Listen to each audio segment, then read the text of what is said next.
My mantra for life is to be inclusive of as many experiences as possible and to live each day to the fullest. I learned the art of 100% immersion in everything I do after I beat cancer with 30 days to go. It took 3 years to beat it. The memory is now faint and 18 years old. Today, I see it as my lesson in grit, which is my core defining value. I firmly believe in making the most of any opportunity that comes my way.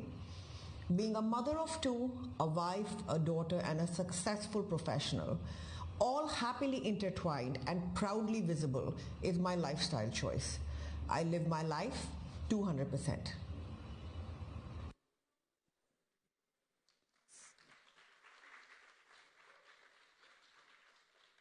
So let's welcome Sonali on stage, a mother of two, a wife, and an acclaimed professional.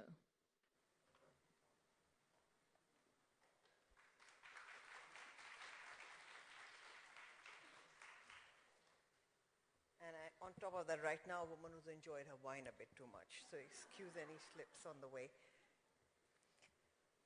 Okay. Yeah. So the concept of Eve was something that really got me thinking because I'm so immersive in what I do, I sometimes tend to get quite myopic. So to prepare for this Pecha Kucha, to think from Eve's perspective was a difficult task.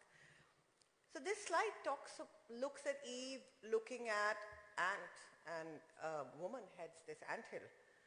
And Eve sat observing design in nature and this symbiotic relationship between its inhabitants. And I guess she thought nature was a good measure, model, and mentor. Then as she progressed in life, a couple of years later, she saw that people were doing a pretty decent job of designing with their senses. This is Bowlies for water, cooling through passive design, and she thought, okay, life is going good. Then Eve looked at work that developed as humanity developed, and they were working with earth, and she felt quite satisfied, like Ajanta Ellora caves, and she feels quite satisfied that, we're being respectful, and as Eve was the first one who saw nature in its full bloom, and we're not, really troubling it too much.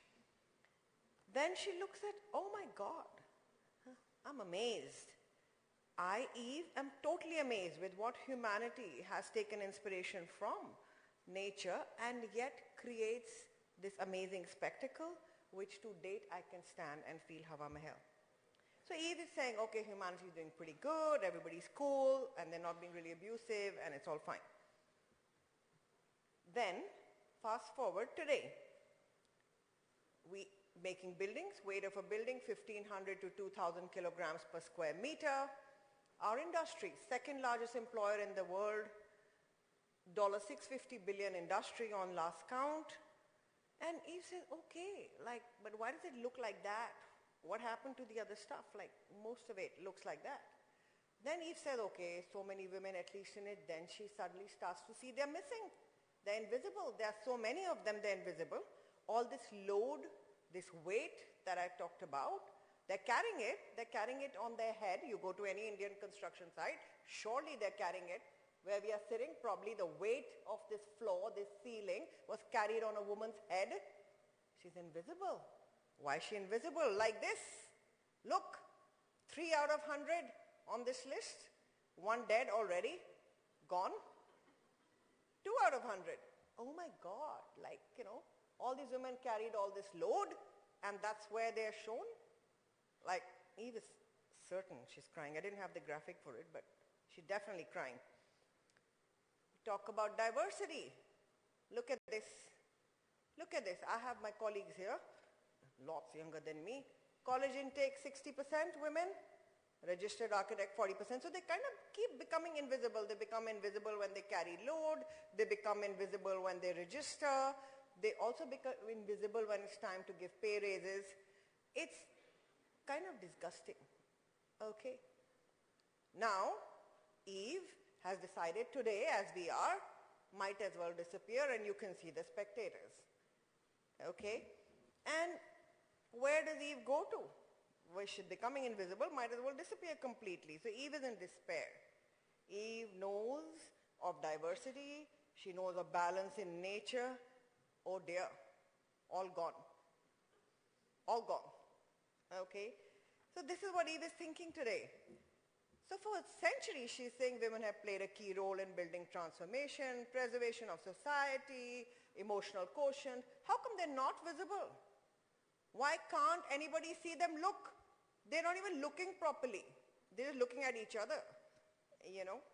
So the Eve of today says, oh no, now I'm being pushed. This is what Eve is screaming. This is what she can hear. This is what she can see.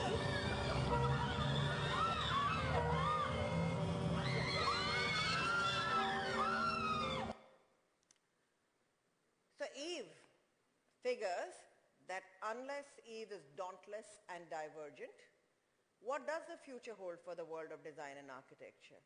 How can design contribute to issues such as climate change, pollution? What is going on?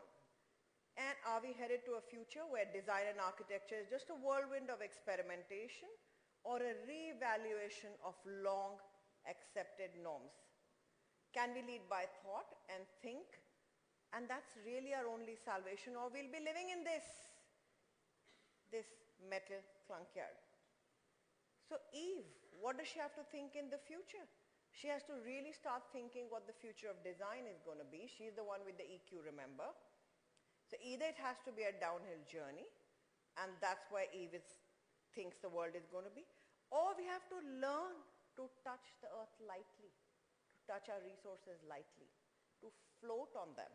That's what we have to learn. Don't touch Eve's earth. Let it be. We just float on it. Or we'll have no choice. We're just going to go deeper and deeper and deeper till we go into the core and get burnt. This is just the start. And Eve has to think about so many things today. She has to think about pollution. What do I do about that? She has to think about the problems of cities that are playing havoc with the health of the ones she loves. Are we looking at newer heights? Why don't we just go into space? Better still. We just go past the pollution and just go hang out in space right there. Okay, I think that's why they make these movies, you know, it's kind of to get somebody to think about it.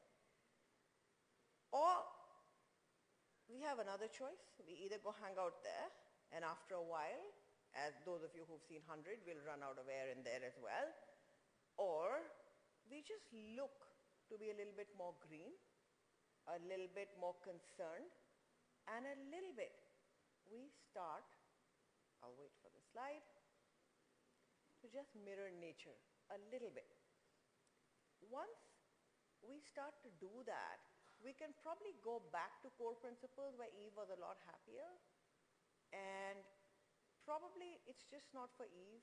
We're all part of nature. To kind of work against it, which is where we brought ourselves, is probably what's making Eve's tears really so visible.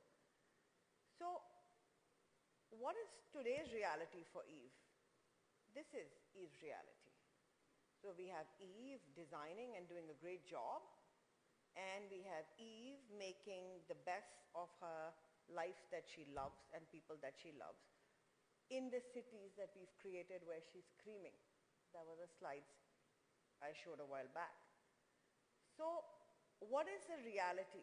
Is the reality this, that Eve has to think that whilst we are doing this to the world, Eve has to think about skins that breathe, skins that clean the air so she can hide us in those skins? Or is this, or should we be inspired by nature as Eve was in the beginning? Be the Eve of the future is what I want to be. I want to be inspired by nature. I want to be dauntless. I'm not really dauntless. I really want to be dauntless. I'm too much of a conformist. But that's what I want to be in the future. I am divergent. I just need to add the other aspect to it.